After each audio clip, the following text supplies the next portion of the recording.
नमस्ते प्रणाम। मैं एक राष्ट्रीय गीत लेके आई हूँ।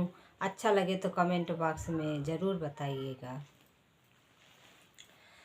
लहरे तिरंगा आज खुशी के बदिनवा बाटई, देशवा के शान बाटई, देशवा के शान।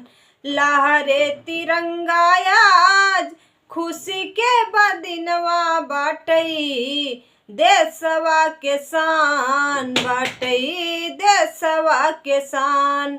बसे एकरा में जान, बसे एकरा में जान, हमर देशवा महान, हमर देशवा महान। देशवा आजाद भाए आजू के ही दिनवा, देशवा आजाद भाए आजू के ही दिनवा। खून से रंगाई हिंद के जमीनिया, खून से रंगाई हिंद के जमीनिया। लहरे तिरंगा आज खुशी के बदिनवा बाटई, देशवा के शान बाटई, देशवा के शान। भगत सिंह सुभाष बाबा दाई दीहन जानवा, भगत सिंह सुभाष बाबा दाई दीहन जानवा। रहन वीर महान, रहन वीर महान। लहरे तिरंगा आज खुशी के बदिनवा बाटई, देशवा महान बाटई, देशवा महान। लहरे तिरंगा आज खुशी के बदिनवा बाटई, देशवा महान बाटई, देशवा महान। हमार देश के जवान चांद सूरज के समान, हमर देश के जवान चांद सूरज के समान। हमर देश के जवान, हमर देश के जवान। लहरे तिरंगा आज खुशी के बदिनवा बाटई, देशवा के शान बाटई, देशवा के शान।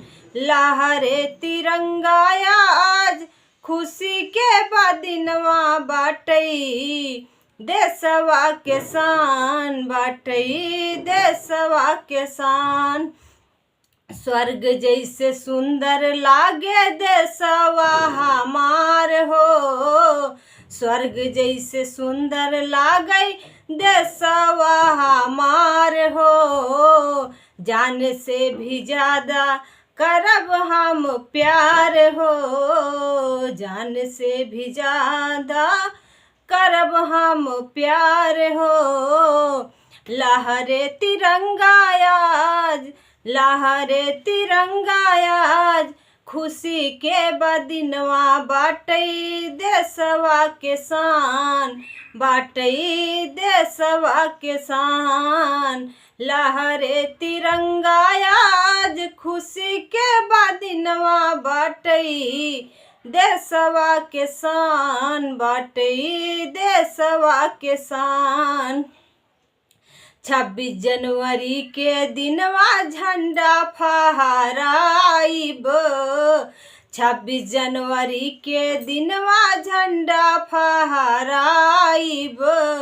देखी दुनिया जहान, देखी दुनिया जहान, हमर देशवा के शान, हमर देशवा के शान।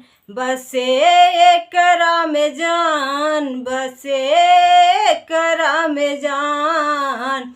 लहरे तिरंगा आज खुशी के बदिनवा बाटई, देशवा के शान बाटई, देशवा के शान। लहरे तिरंगा आज खुशी के बदिनवा बाटई देशवा के शान बाटई देशवा के शान।